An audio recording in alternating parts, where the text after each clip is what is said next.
everyone, this is Kestrel. So, I apologize for my absence of videos for quite some time, for a few weeks. I was unable to make let alone upload videos during my trip to Hillsdale College for the CCA II seminar on addressing socialism because, well, first day I was there, which was November 2nd, I had originally planned to travel there November 1st, but that night where I live in Northeast Ohio, it was blizzard. It was actually, there was actually a hailstorm that night as I was traveling to the Amtrak station. I was caught in hail and couldn't get to the train, so I had to purchase another ticket for the next night. Now, luckily, there was another train the next night, but when I finally got there in the very early morning of, I believe Saturday was the 3rd, I was wiped out for half the day. And then in the evening, after sleeping for like 6 or 8 hours, it took me a very long time to set up my computer to any functionality at all, and also to figure out how to order dinner. The days of the actual seminar events lasted all day, and when I got back to the inn I stayed at, this little motel called the Bobby's Inn, which used to be Hillsdale Inn some years ago. Each time I got back, it was very late. I was dead tired each time and had no energy to make videos. Also, the inn is now under new management. I'm not sure if that took place before or after it was called the Bobby's Inn from the Hillsdale Inn, but either way, the new management completely sucks. So if any of you are traveling to Hillsdale, Michigan, I strongly suggest you not stay at the Bobby's Inn. It was a nightmare trying to get anything set up or any reliable advice or assistance from the new managers. Those people have no idea what they're doing.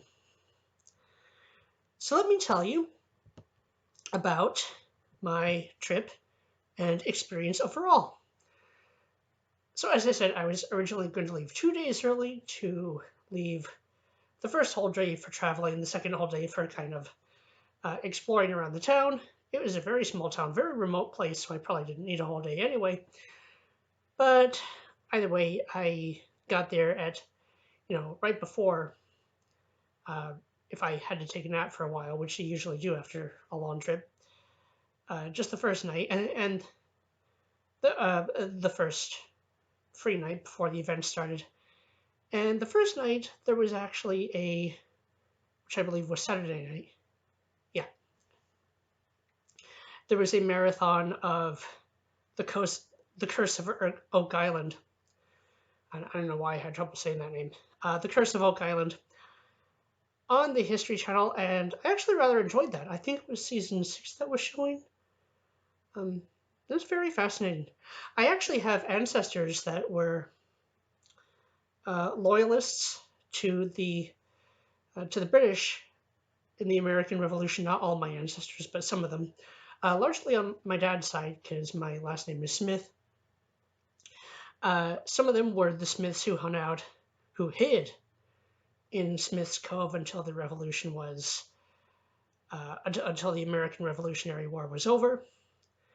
And for a while they stayed in Canada and Nova Scotia, then eventually came back down to the States a couple generations later. And my family's been largely centered around the New England and Midwest areas, of course, until a lot of them retired, then they moved to California or Florida. I actually really like the temperate deciduous forest biome. It's one of my favorite biomes. But I grew up just running around the forests, and there's a lot of maple, oak, and there used to be a lot of ash trees in the area where I live, but we've had real problems with the emerald ash borer, but I'm getting off topic. So I took the Amtrak to this teeny tiny little train station in a small northwest most town named Bryan, Ohio, Bryan. And I discovered there was no Uber drivers in the Bryan, Ohio to Hillsdale, Michigan region, which I did not expect. It was the one aspect of the travel that I did not expect at all. So if you're traveling to Hillsdale and thinking you can Uber, there's no Uber there. It's a very remote place. Oh, well, there are no Uber drivers anyway.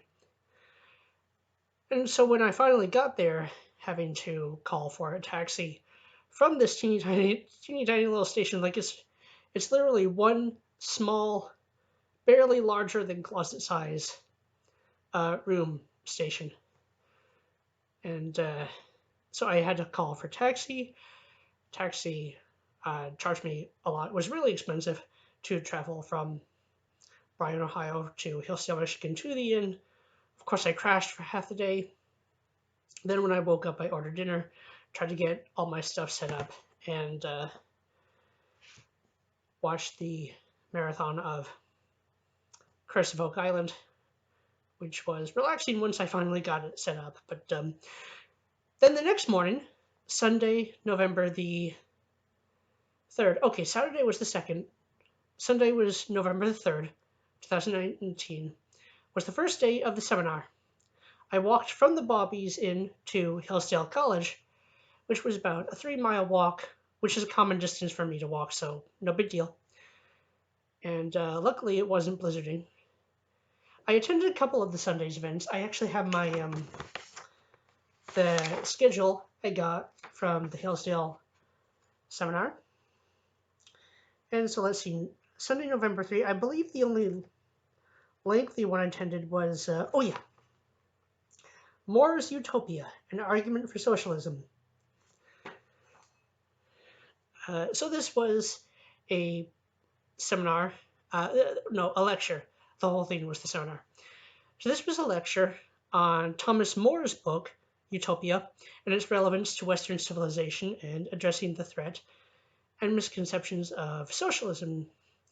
Because we have a lot of people in in a lot of the even moderately left movements moving towards socialism, not understanding its completely destructive nature. The lecture was given by Hillsdale College's Director of Academics Programs, Matthew Mahan.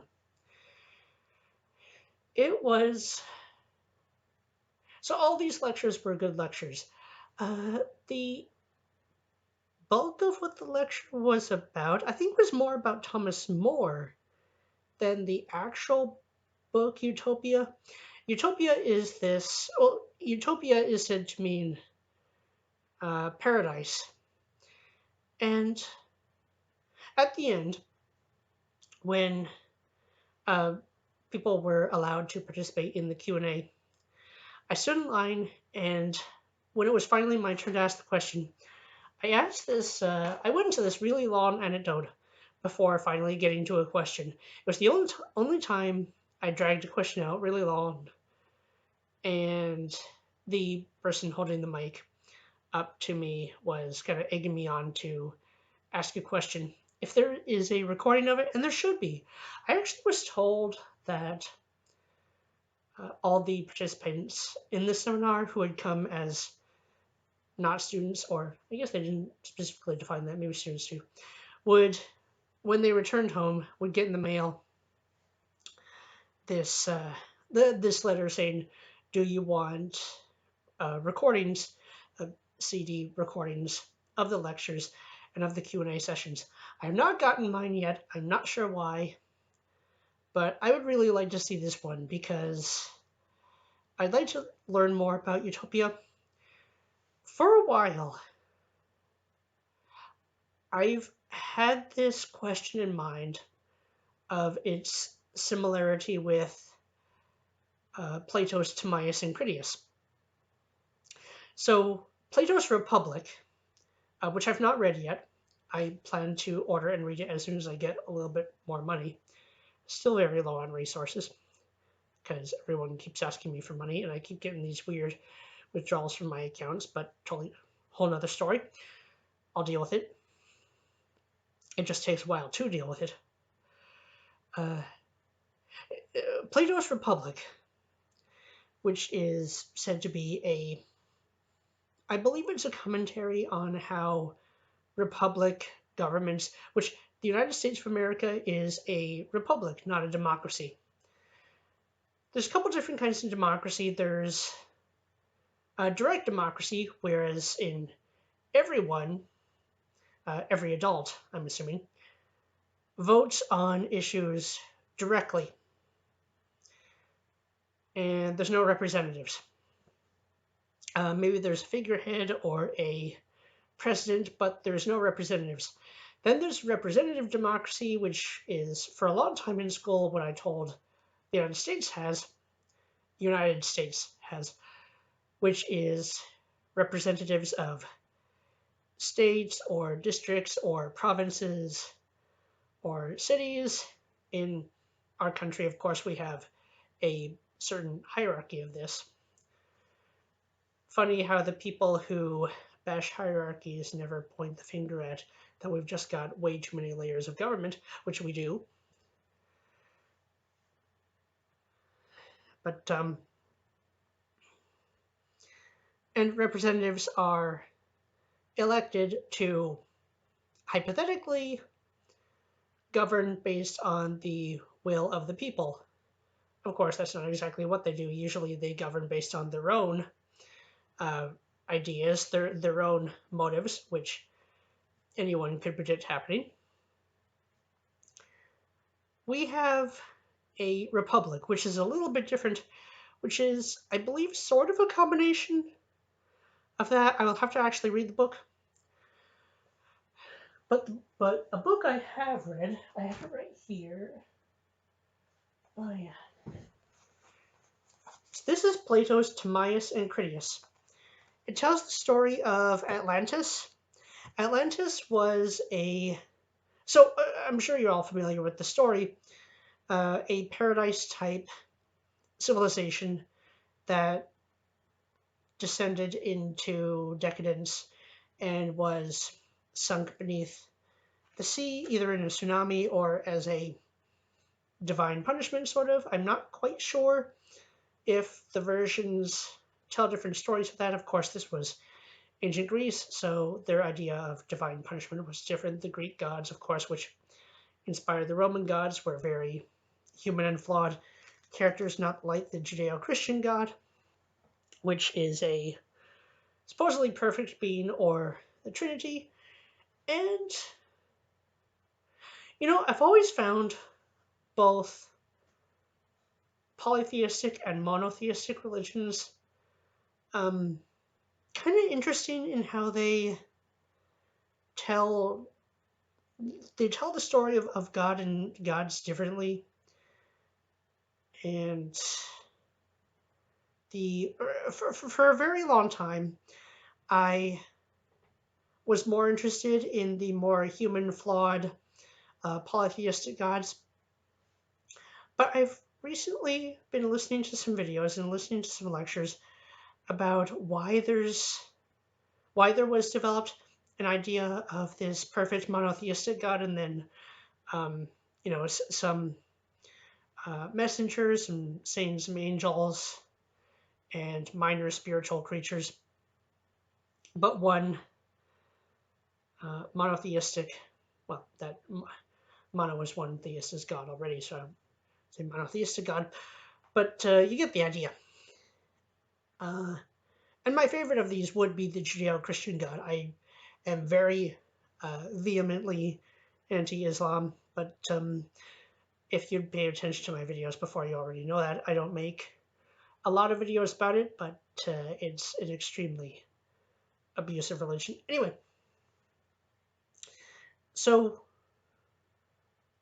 the accounts on whether Atlantis was sunk by either divine punishment or it was just a natural disaster, geologically and historically speaking, it's been linked to, or one of the more possible sources for the inspiration for Plato to write about Atlantis has been linked to the destruction of the island of Santorini, which was destroyed in a volcanic eruption, which would have triggered a tsunami as well.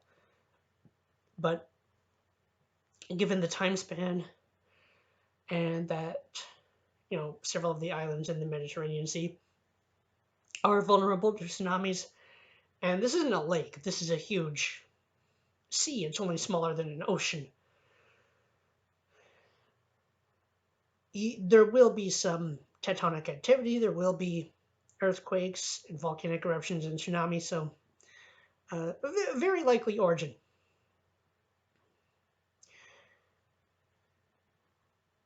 The idea of a paradise, to create a paradise civilization, I think both by Plato and by Thomas More in Utopia, in both stories were ultimately concluded to be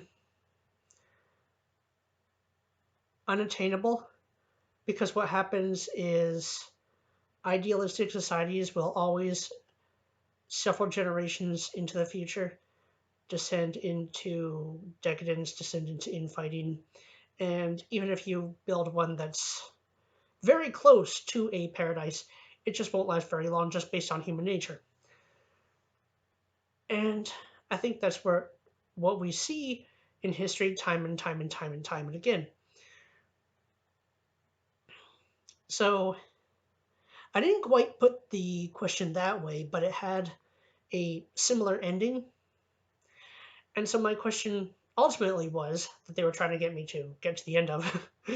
It's the only time I drag it out that long. I'd love to get a CCA record of that lecture and of my question. If I can get it, I'll share it with you guys. My conclusion was, is the Atlantis story a similar message as I think I'm drawing the connection to Thomas More's Utopia? And if so, what are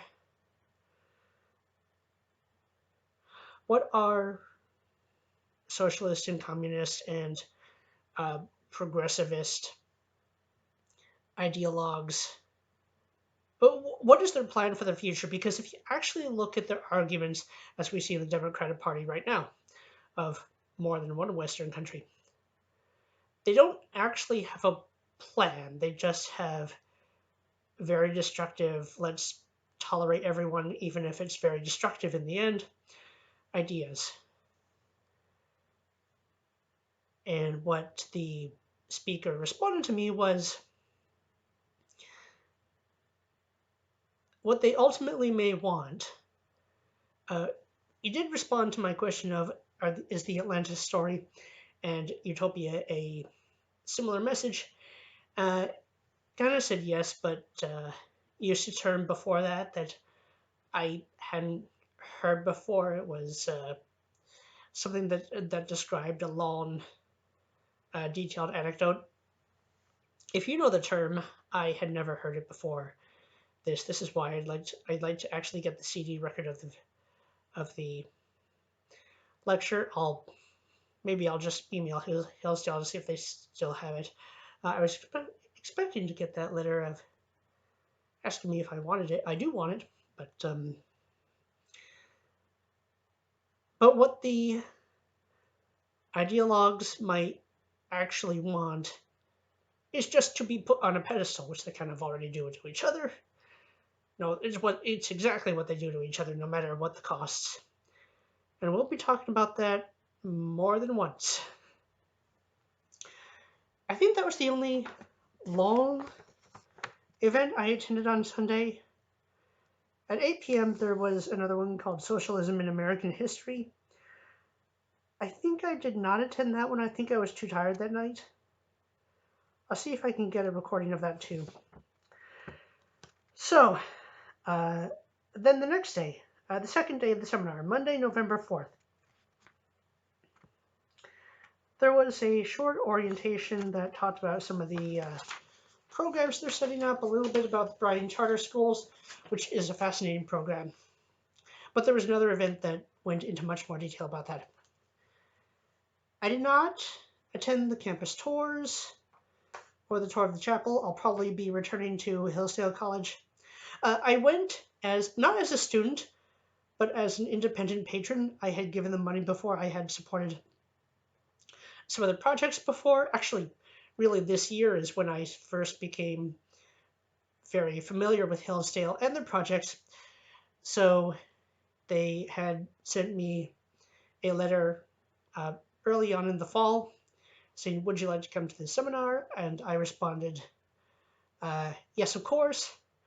I signed up to attend the CCA II, and so that's what happened. I was an independent patron. I am long past college. I have a bachelor's degree in environmental science, ecology and geology focus, but it really didn't teach me anything I didn't already know, or very, very little.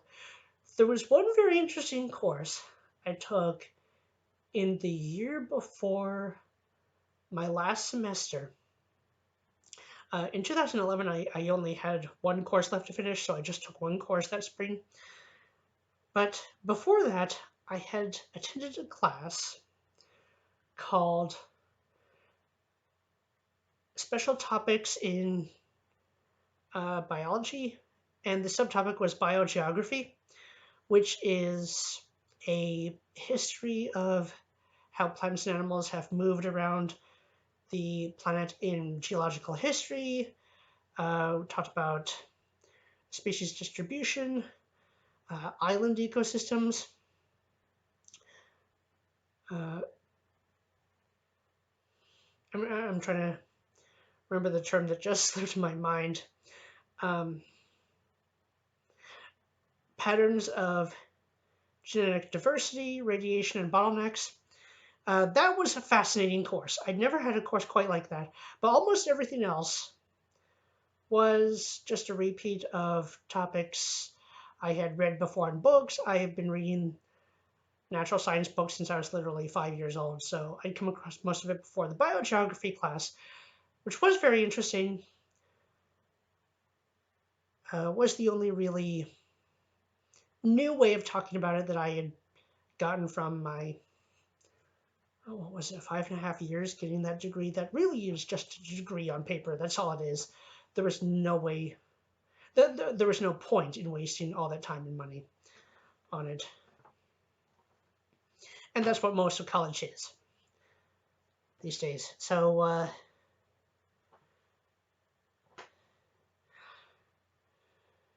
oh yes. So the first lecture on Monday, November the 4th, was the 30th anniversary of the fall of the Berlin Wall. And this was a fascinating lecture. So before I went on this trip, I ordered from eBay a copy of the Gulag Archipelago, and I started reading the first few chapters on my trip to Hillsdale.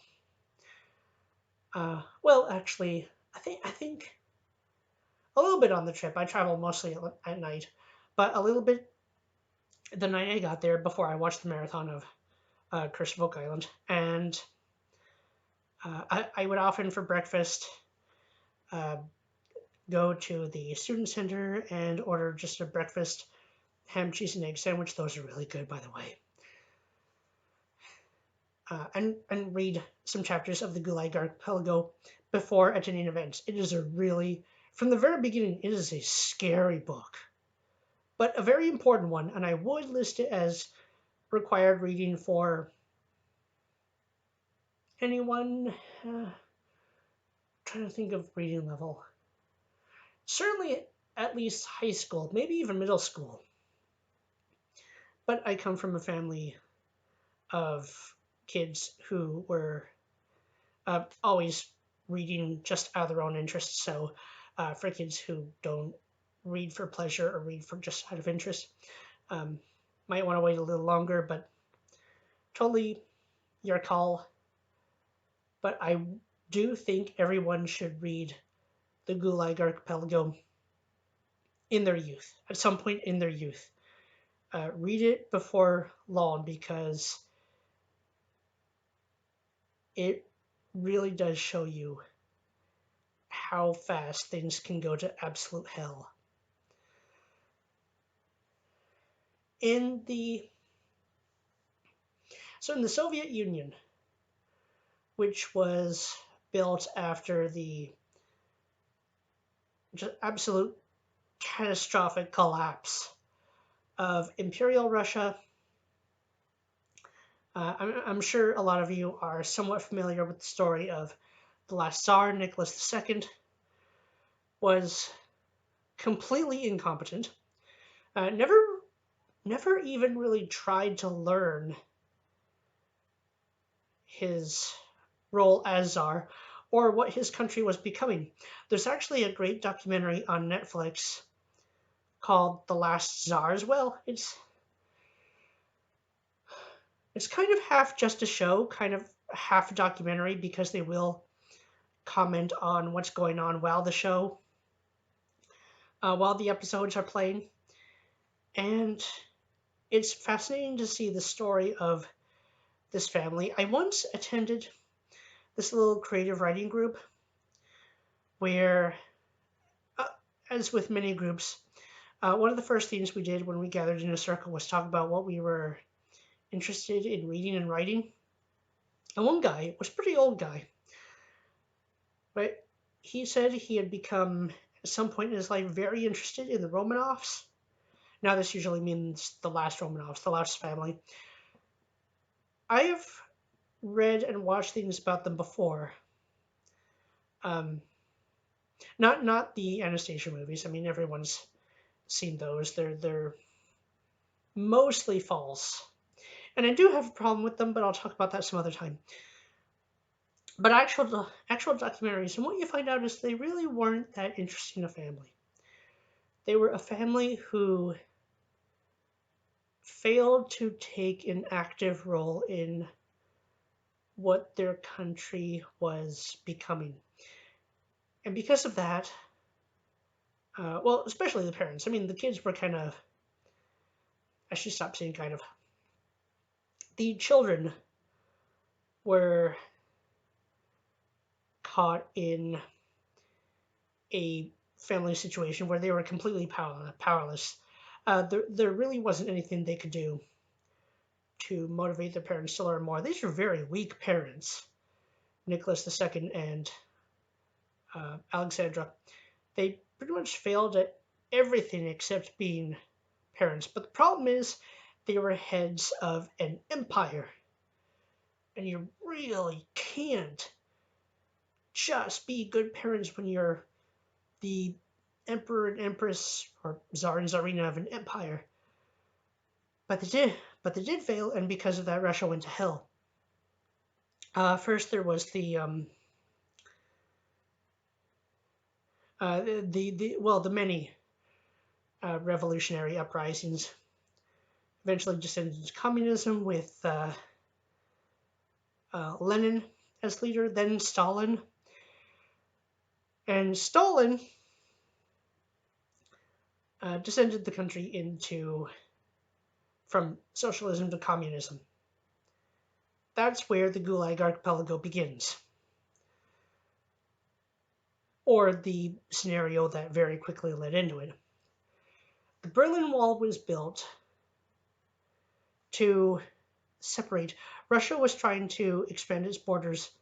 Well, the Soviet Union at this point, the USSR, was trying to expand its borders, but the Red Army was a complete failure. They weren't being really supported. They weren't being supported well at all. Inadequate equipment, inadequate food.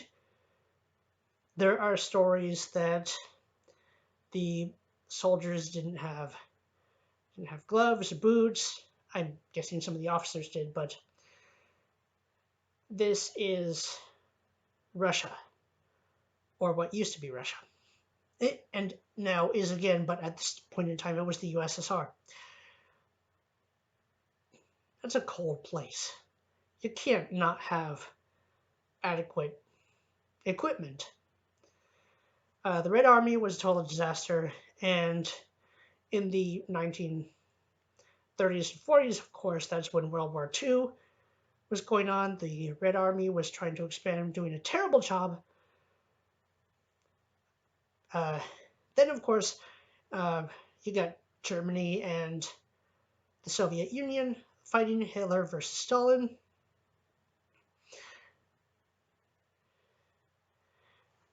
Germany was divided into the East and the West. The East was Western and more free. I think this is following World War II. I need to learn a bit more specifics about this history. But the Berlin Wall was built to keep West Germany and the USSR controlled territories from uh, from traversing over into the more free countries. They were trying to, of course, extend ultimate control over their people. And there was this minefield in between the two sections of wall. There were the watchtowers, the headlights.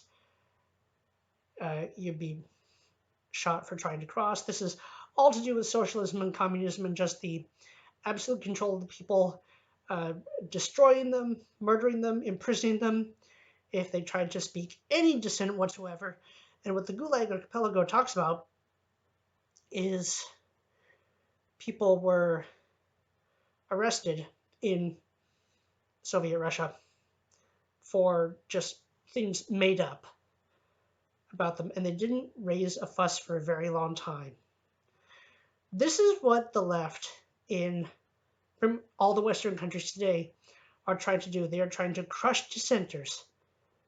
But with the internet, which we have now, we are too many and too outspoken for them to really totally succeed, but they are, in a lot of countries, making a lot of headway. It's going to lead to the same thing if we don't fight back even fiercer against it. So read the Gulag Archipelago. You can go on eBay, you can order a copy for like $4 or $5, not that much. You should read the book all the way through. I'm not quite done yet, but it's a very important story.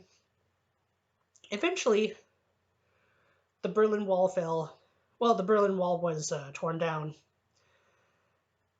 after after President Reagan of the United States said to Mikhail Gorbachev, tear down that wall. Gorbachev said, if we do, what will you do?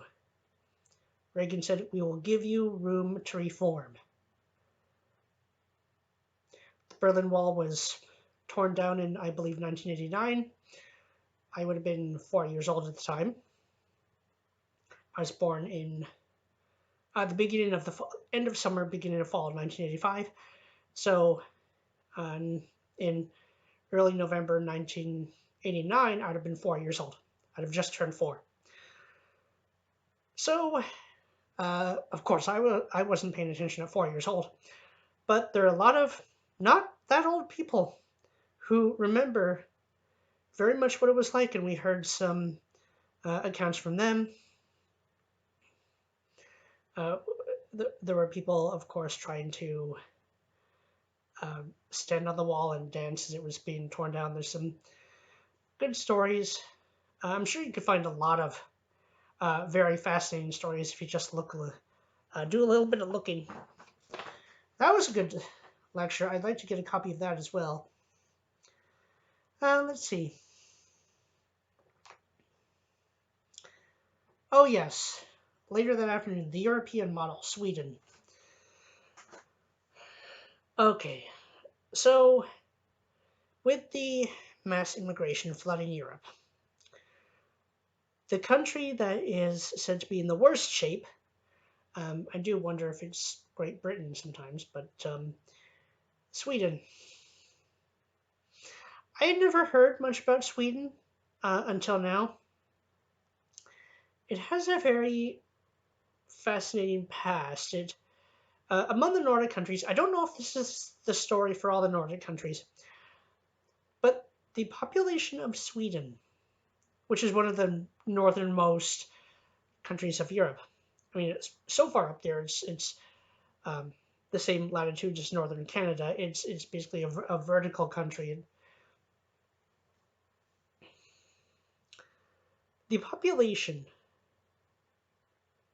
comes from ancestors largely who were peasants, who had this culture of sharing uh, sharing their labor and sharing the fruits of that labor. And there was this feeling, sense of guilt if you did not participate in what labor and work was going on. Of course, these are farmers, peasants up in the north. Beautiful country, but very harsh as well. So of course, everyone would have to really pull their weight. But it sounds like in Sweden, what formed was a civilization even more taken to uh, the value of sharing in the labor and of you really have to be part of the workforce was taken to heart even more than in other countries. And also, Sweden stayed officially neutral during World War II. It was a it, it was one of the major industrial no, sorry, yeah, industrial countries apart from the United States. It was an exporter of, I'm trying to remember the metal. Was it copper? It was one of the very key metals for the war effort. I almost said workforce. No, war effort on both sides. And as a result, after World War II, um, the Swedes felt guilty for having their participation in Nazi Germany. Of course, they were not. That doesn't make them uh, complicit. How much they knew about what was going on, I don't know. Of course, they learned it later. And so after that, they became a humanitarian country. They took in a lot of refugees, and unfortunately, a lot of the refugees now are from very incompatible cultures. They took in over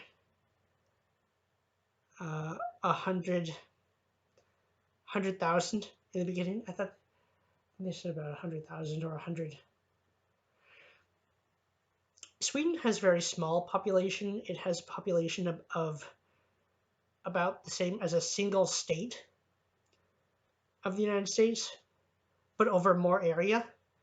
It's very sparsely populated. So a small population, or a large population, but still in the beginning, small percentage compared to Sweden's initial population in the beginning will still mean a much larger change. They've developed a form of socialist culture in their country that can work when everyone has guilt for not participating in the workforce. But the instant you introduce or you bring in people from very different cultures who are much more in-group preferred than the Swedes, who had become very humanitarian, very accepting of everyone. When you start to import a very in-group focused culture, like a lot of Muslim cultures of the North Africa and Middle East, as they did, your own culture gets displaced, and now they're in more trouble than almost any other country in Europe, although Great Britain's not doing well either. Well, none of them are doing well, but I don't know exactly what the second worst is. I mean, based on what I'm trying to remember her name. Katie Hopkins reports Great Britain may well be the second worst off. I don't know the exact list, but North America at least is protected by oceans on each side and a much more, even though a lot of them are descending into leftism, a still much more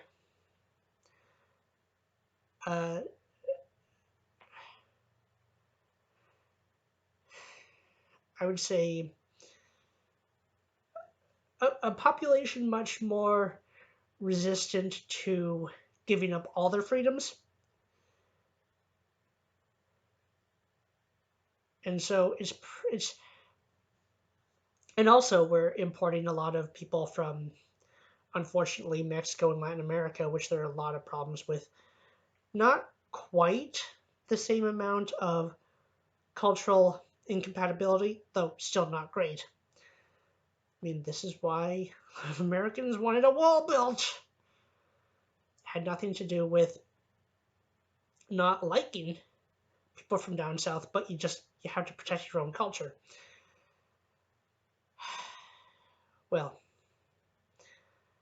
it's getting late now. I will probably make another video talking about the rest of the events. I've been talking for some time, so I'm going to have to end for tonight. I'll continue with these topics. In the end, my trip to Hillsdale was a lot of fun.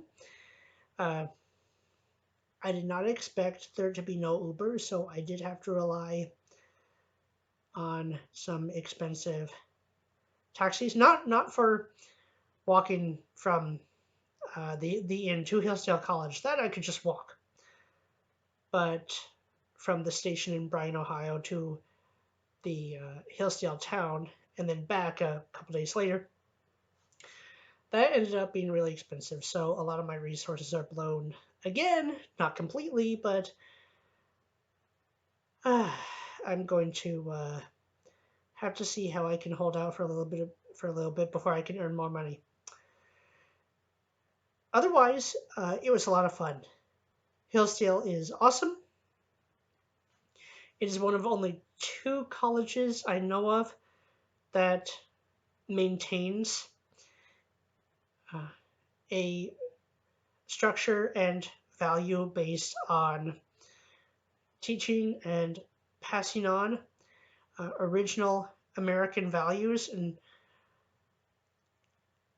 the lessons of the founding, the founding documents and the founding values and principles of the United States, which is the most free country that has ever existed. I am very grateful to be an American. I really, I do lose sleep over the trouble the rest of the world is in right now, and America's not hugely better off. It's just got a few more defenses, but we are now in some very big battles, very big cultural battles that I don't know all of how are going to play out. Now, a lot of the Democrats are completely blowing their chance at another regime, which is good, but things are still extremely shaky. I will talk about that. I'll talk about a bunch of other. I really am starting to get tired. A bunch of other topics. Again, I apologize for not having made a video in several weeks, but when I got back from Hillsdale, I was exhausted again. Had to rest for almost a week, although I still got some stuff done. It will be the Thanksgiving holiday soon, So I'll probably talk to you again and make another vlog before Thanksgiving. If I do not, happy Thanksgiving and Merry Christmas. And I would like to do a Christmas video around Christmas time as well. Till then, this is Kestrel Raptorial.